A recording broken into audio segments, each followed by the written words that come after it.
The first thing Liam felt was the cold, unyielding bite of the steel around his left wrist. The second was the corresponding, and equally unpleasant, tug that connected him to a complete stranger. "Seriously," a voice to his right said, dripping with a disdain that could curdle milk. "I get shackled to this." Liam turned, the movement awkward and forced, to look at his new partner. Her. Of course it was a her. And not just any her. It was Chloe. Chloe, with the artfully messy blonde bun that probably took 20 minutes to achieve, the pristine white sneakers that had never seen a speck of mud, and the expression of someone who had just smelled something foul. Chloe, who ran the town's most successful, and, in Liam's opinion, most soulless, social media marketing agency. Chloe, who represented everything he had moved to the sleepy town of Cedar Brook to escape: relentless ambition, glossy surfaces, and a profound lack of authenticity. "The feeling is mutual, I assure you," Liam said, his voice a low rumble. He gave the chain linking their handcuffs a slight, despairing jangle. "I'd rather be chained to a filing cabinet." The town square was a riot of chaotic cheer. Bunting fluttered in the crisp autumn air. A large banner strung between two ancient oak trees read, "Cedar Brook's 25th Annual Autumn Amazing Race." Mayor Gable, a portly man with a magnificent handlebar mustache, stood on a makeshift stage, beaming at the 24 pairs of participants gathered around him. The annual 48-hour competition was Cedar Brook's proudest tradition, a whirlwind of physical, mental, and utterly ridiculous challenges designed to foster community spirit. This year's twist, the mayor had announced with a theatrical flourish, was Partners in Crime. Everyone would be handcuffed to a randomly assigned partner for the entire duration. "Embrace the spirit of cooperation." Mayor Gable boomed into the microphone. "You're not just teammates, you're a single unit for the next 2 days. Your strengths will complement each other's weaknesses. Your bond will be forged in the fires of friendly competition." Liam, a woodworker and artist who cherished his solitude in his forest-side workshop, felt his stomach clench. His weakness, he suspected, was a fundamental allergy to people like Chloe. Her weakness, he guessed, was probably an inability to identify a tree that wasn't on a smartphone screen. Chloe was already assessing him, her blue eyes sharp and calculating. "Right. Liam, isn't it? You make the rustic furniture." "I create functional art from reclaimed wood," he corrected, his jaw tight. "Charming," she said, her tone implying the exact opposite. She held up her cuffed wrist. "Look, I intend to win this. The grand prize is a $10,000 grant for a local business, and my agency could use that for a new VR campaign suite. I do not intend to lose because I'm tethered to a lumberjack who communicates in grunts." Liam looked down at his own clothes, a well-worn flannel shirt and jeans stained with various varnishes. "I'm not a lumberjack, and I grunt when it's semantically appropriate." He, too, wanted the prize. $10,000 would buy him a state-of-the-art kiln and a year of financial peace. But the thought of spending 48 hours in such intimate, forced proximity with this human embodiment of a hashtag was a special kind of torture. "Your first clue," Mayor Gable shouted, and a flurry of envelopes rained down from the stage. Chaos erupted. Chloe, with a surprising burst of strength, yanked Liam forward. He stumbled, nearly colliding with a pair of elderly librarians who were already moving with synchronicity born from 40 years of working side by side. "Hey! A little warning," he snapped. "No time for warnings," she shot back, snatching an envelope from the air with her free hand. She tore it open, her eyes scanning the text. "Okay. Clue 1. Where knowledge rests in silent keep, and secrets in the stacks lie deep, find the tome that never was, and discover the next clause." She groaned. "A library riddle. Great. My domain is digital. This is yours." Liam, despite himself, was already working on it. The town library. Tome that never was. A book that doesn't exist. A fictional book. He started walking, forcing Chloe to keep pace. Their steps were out of sync, a clumsy, stuttering gait that drew amused glances from onlookers. "This is ridiculous," Chloe muttered, trying to match his longer stride. "How are we supposed to do anything like this?" "I believe the mayor's phrase was 'forge a bond,'" Liam said dryly. "I'd rather forge a check." They reached the Cedar Brook Public Library, a beautiful Carnegie library built of weathered sandstone. Inside, The hushed silence felt like a physical presence after the noise of the square. The librarian at the desk, a young woman with wide eyes, pointed wordlessly towards the fiction section. Other teams were already there, frantically pulling books from shelves. "Okay, tome that never was," Chloe whispered, her businesslike efficiency cutting through the quiet. "So, a famous fictional book. Like the Necronomicon. Or that book from Harry Potter." "Too obvious," Liam murmured, his gaze sweeping the shelves. He was a man who understood materials, history, the story in objects. This was his element. It has to be something specific to Cedar Brook. His eyes landed on the local history section. "Wait here. I'm literally incapable of doing otherwise," she said, holding up their connected wrists. He led her to a shelf of thick, dusty volumes. "The town history. Look for a book that was planned but never published. There was a rumor. My grandfather mentioned it. A comprehensive history of the founding families that the author, a man named Albright, abandoned after a scandal." They scanned the spines. Finally, Liam's finger stopped on a conspicuously empty space between Cedar Brook, the early years, and Cedar Brook, a modern perspective. A small, yellowed card was tucked in the gap. With a shared, sharp intake of breath, they reached for it together, their fingers brushing. Chloe snatched her hand back as if burned. Liam picked up the card. On it was a single word, "Grist Mill." "The old mill by the river," he said. "Let's go." As they hurried out of the library, a flicker of something other than animosity passed between them. It was small, fragile, a spark of shared success. But it was quickly extinguished by the jarring reality of their situation. On the library steps, Chloe went left, Liam went right, and the chain between them snapped taut, jerking them both to a painful, frustrating halt. They glared at each other, the brief moment of cooperation forgotten. "This is going to be a long 48 hours, Liam said. "You have no idea," Chloe replied.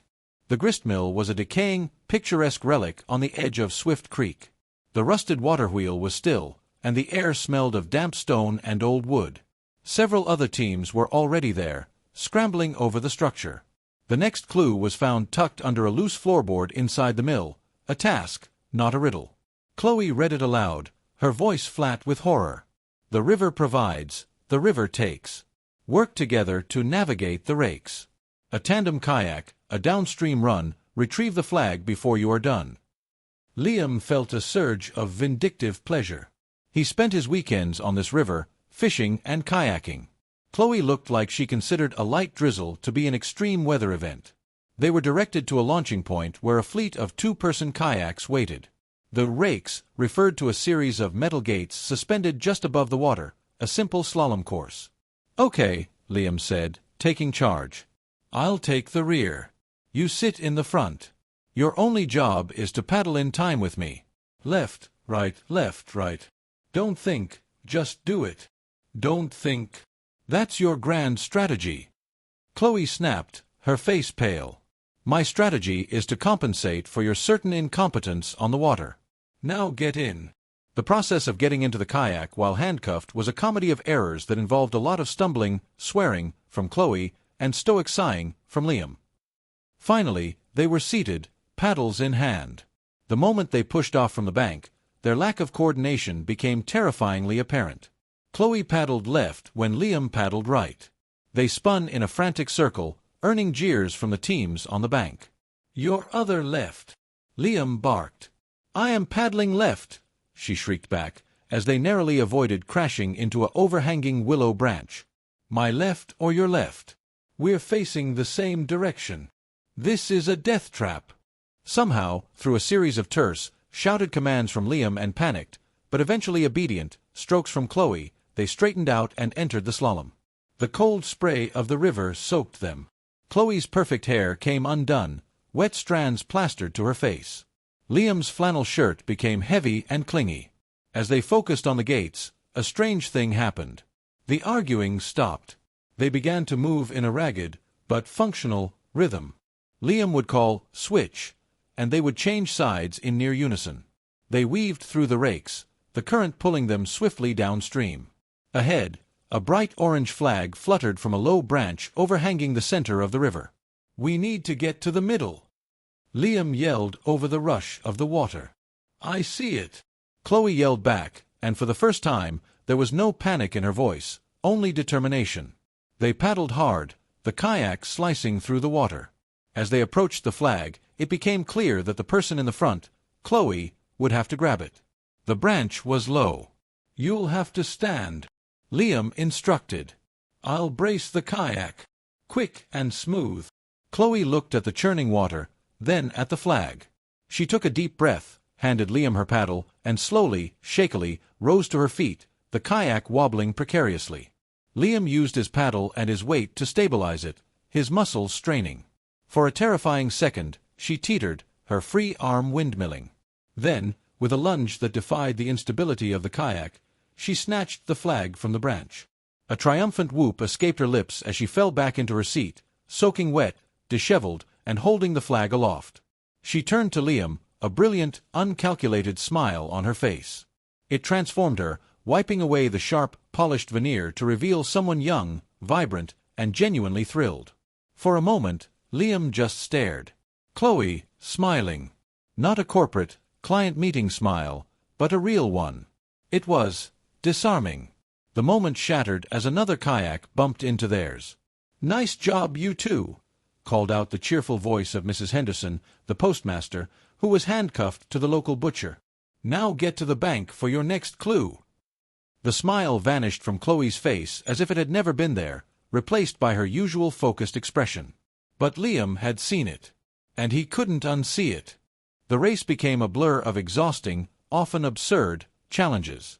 They decoded a cipher at the town museum, built a makeshift shelter in the woods, Liam's expertise, to Chloe's profound amazement, and balanced on a teeter-totter while reciting the alphabet backwards.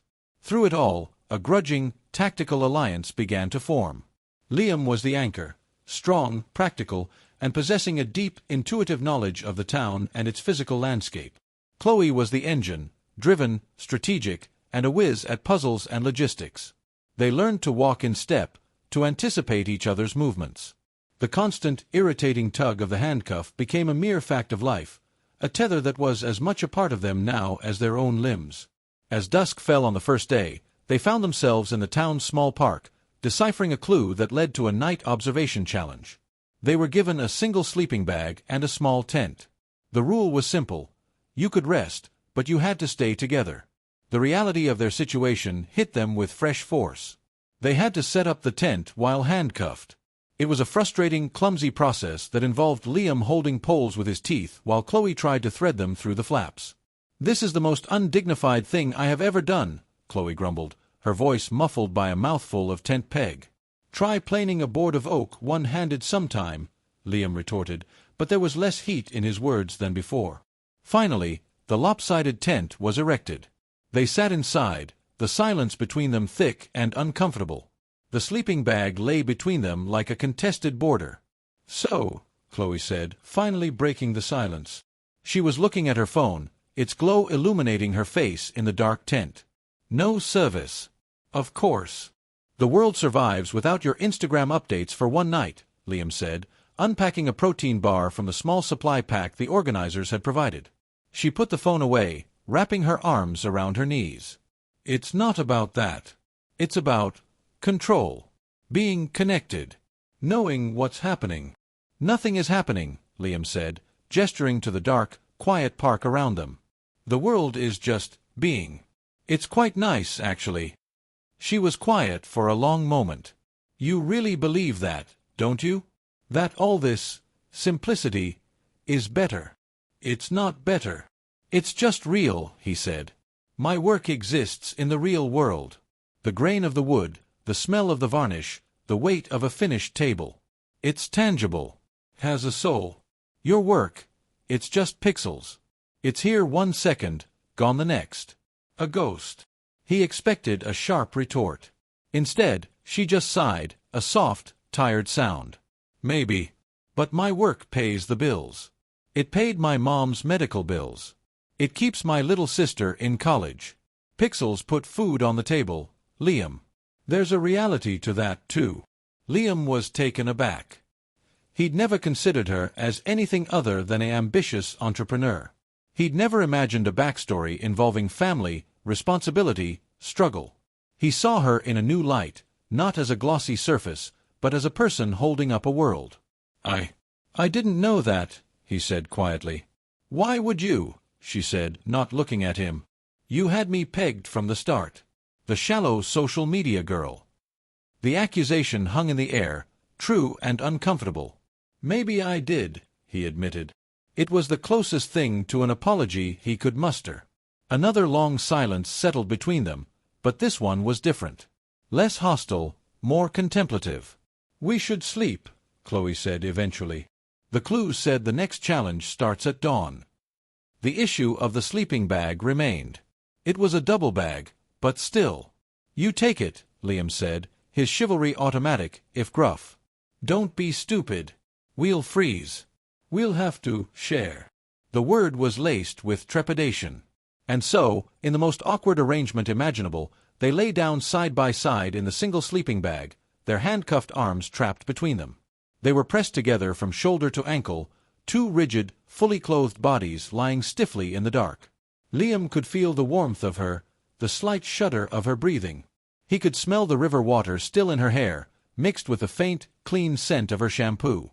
It was an intimacy he had not shared with anyone in a long, long time. He stared up at the dark ceiling of the tent, hyper-aware of her presence. He expected her to be equally tense, but after a while, her breathing evened out and deepened. She had fallen asleep.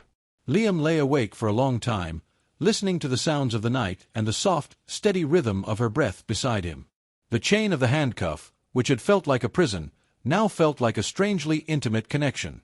And for the first time, the thought of spending another 24 hours like this didn't fill him with dread. The second day dawned cold and gray. They were woken by an air horn blast from Mayor Gable, who was cheerfully making the rounds. Their next clue sent them on a scavenger hunt through the town's history, requiring them to find specific, obscure landmarks. The dynamic between them had shifted. The air was clearer, the barbs less sharp. They moved with a new, hard-won synchronicity, their steps matched, their movements coordinated. They even managed to share a laugh when they saw the notoriously bickering married couple, the Dawsons, trying to parallel park their car while handcuffed together. During a lull, waiting for a clue to be verified at the Historical Society, Chloe looked at their joined wrists. The skin around the cuff was red and chafed on both of them. It's starting to hurt, she said quietly. Liam nodded. He reached into his pocket with his free hand and pulled out a small, beautifully carved wooden tube. Here. He unscrewed the cap to reveal a waxy salve. It's my own blend. Beeswax, lavender, comfrey. It'll help. She looked at him, surprised. You carry handcuff chafing salve with you? A corner of his mouth quirked up. It's for wood and dry skin. But it should work. He applied some to his own wrist, then handed the tube to her. Their fingers brushed again, and this time, neither of them flinched. She smoothed the salve onto her skin, the scent of lavender and beeswax rising between them. Thank you, she said, and her voice was soft, genuine. The final challenge was announced at noon. It was the ultimate test of coordination and trust, the labyrinth. A massive, temporary hedge maze erected in the fairgrounds. At its center was the finish line. But there was a catch. One partner would be blindfolded. The other would be the guide. They stood at the entrance of the maze, the green walls towering over them. The sound of other teams echoed faintly from within. Okay, Chloe said, all business again, but it was a different kind of business, a partnership. We need a strategy. You're better with spatial awareness. You should be the guide. I'll take the blindfold. Liam was surprised. He'd expected her to insist on control. Are you sure? It's the logical choice, she said, though her knuckles were white. I trust you not to lead me into a wall. The words hung in the air. I trust you. A volunteer tied a thick black cloth over Chloe's eyes. The world went dark for her. Her hand instinctively tightened on Liam's. Okay, she whispered, her voice small. I'm blind. I'm your eyes, Liam said, his voice low and steady. He led her into the maze. It was an agonizingly slow process. He had to navigate the twists and turns, describe the path, warn her of roots and uneven ground, all while they were physically linked. He was her sole connection to the world. Step up. Small step. Good. Now, we're turning right. A sharp right. The path is narrow. Stay close to me. She followed his instructions without question, her grip on his arm a constant, trusting pressure. He could feel the tension in her body, the effort it took to surrender control completely. For a woman who lived by data and visuals, this was the ultimate vulnerability. They heard other teams arguing. I said left. You're wrong, I can feel it. The sounds of frustration and disarray were everywhere. But inside their little bubble of two, there was only Liam's calm, steady voice and Chloe's unwavering trust. They moved through the green corridors like a single, six-limbed creature, their rhythms perfectly aligned. We're coming to a junction, Liam murmured. Left feels dead. Right seems to open up. I'm choosing right. Okay, she breathed. They turned. The path widened. And at the end of it, they could see the finish line, a bright ribbon strung across the path, with Mayor Gable and a small crowd waiting. But between them and the finish was one last challenge. A wide, shallow pit filled with a mixture of mud and foam, with a series of unstable, floating platforms. Oh, you have got to be kidding me, Liam muttered. What is it? Chloe asked, her anxiety spiking. It's an obstacle. A muddy one. We have to cross on these platforms. You're going to have to take the blindfold off. The volunteer at the obstacle nodded, and Chloe ripped the blindfold off, blinking in the light. She took in the mud pit and groaned. Of course. Just when my shoes were almost dry. They looked at each other. No words were needed. They had come this far. They stepped onto the first platform together. It wobbled violently. Liam grabbed her around the waist to steady her, his hand firm and sure on her back. Her free hand came up to grip his shoulder. Platform by precarious platform, they made their way across. They were covered in mud, laughing breathlessly with the sheer, ridiculous exertion of it all. The finish line was 10 feet away. And then they saw them. The Dawson couple. They had somehow made it through the maze without killing each other and were just stepping onto the first platform. They had a clear lead. Chloe's competitive fire reignited. We can't let them win. We won't, Liam said, his eyes locked on the goal. They moved faster, their movements perfectly synchronized. Step, balance, leap. Step, balance, leap. They reached the final platform just as the Dawsons, who were bickering again, stumbled, slowing them down. Liam and Chloe took the last leap together, clearing the edge of the mud pit and stumbling across the finish line, a mere half-step ahead of the other couple. They had done it. They had won. They stood there, chests heaving, covered in mud and sweat, hands still locked together. The crowd was cheering. Mayor Gable was beaming, holding the giant, ceremonial check. But Liam and Chloe weren't looking at the check. They were looking at each other. The world seemed to fall away. All the frustration, the annoyance, the arguments, the shared struggles, the moments of vulnerability, it all coalesced into this single breathless moment of pure, unadulterated triumph. And then, something shifted in Chloe's eyes. Something warm and bright and undeniable. Without a word, she reached up with her free hand, cupped the back of Liam's muddy neck, and pulled him into a kiss. It was not a gentle kiss. It was fierce and joyful and tasted of mud and sweat and victory. It was a kiss that held all the frustration of the first day and all the trust of the second. For a moment, Liam was too stunned to react. Then, his arms went around her, pulling her close, the cold metal of the handcuff pressing against his back as he kissed her back with equal fervor. The crowd erupted into even louder cheers and whistles. Mayor Gable looked utterly delighted. When they finally broke apart, they were both breathless for a new reason. They just stared at each other, wide-eyed.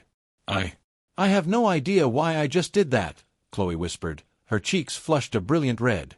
Liam, his heart hammering against his ribs, gave her a slow, genuine smile. The first real smile she had ever seen from him. It transformed his serious face, making his eyes crinkle at the corners. I do, he said softly. Mayor Gable stepped forward, jangling a key. A magnificent display, you two. A true embodiment of the Cedar Brook spirit. Now, let's get you out of those cuffs, shall we? He unlocked the handcuffs. The click was loud and final. The pressure that had been a constant for 48 hours was suddenly gone. Liam and Chloe both instinctively rubbed their wrists, the skin pale and marked where the steel had been. They were free. But as they stood there, holding the giant check between them, surrounded by the cheering town, the space between their newly freed hands felt strangely, profoundly empty. 1 month later. The $10,000 grant was split, just as they had agreed at the start, back when they could barely stand the sight of each other. $5,000 went to Chloe's agency for her VR suite. $5,000 went to Liam's workshop for his new kiln. But the money felt almost incidental now. Liam stood in his workshop, the air rich with the scent of pine and varnish. He was putting the final touches on a piece, not a table or a chair, but a small, delicate jewelry box made from a beautiful piece of cherry wood. It was intricate, with a carved labyrinth on the lid. The door to his workshop opened, letting in a shaft of autumn sunlight. Chloe stood there, holding 2 steaming coffee cups. She was wearing jeans, actual jeans, now permanently stained with a bit of paint from when she'd helped him repaint the workshop, and one of his old flannel shirts. "I come bearing caffeine," she announced, her voice bright. He took the coffee, his fingers brushing hers. "My hero." She looked at the jewelry box on his workbench. "Oh, Liam. It's beautiful." She ran a finger over the carved labyrinth. "A souvenir." "Something like that," he said, pulling her into his arms. He kissed her, a slow, deep kiss that was now as familiar and essential as breathing. The 48 hours of forced proximity had ended, but a different kind of connection had begun. One built not on a steel chain, but on shared mud, whispered trust in a dark maze, and the startling, wonderful discovery of the complex, real person behind the polished facade. Later, as they sat on the porch of his workshop, watching the sun set over the forest, Chloe leaned her head on his shoulder. "You know," she said, her voice thoughtful, "for a death trap, that kayak wasn't so bad." Liam chuckled, the sound a warm rumble in his chest. "And for a social media mogul, you're not so bad either." She elbowed him gently, then laced her fingers through his. The skin on their wrists had long since healed, but the memory of the bond remained, not as a constraint, but as the unlikely beginning of everything.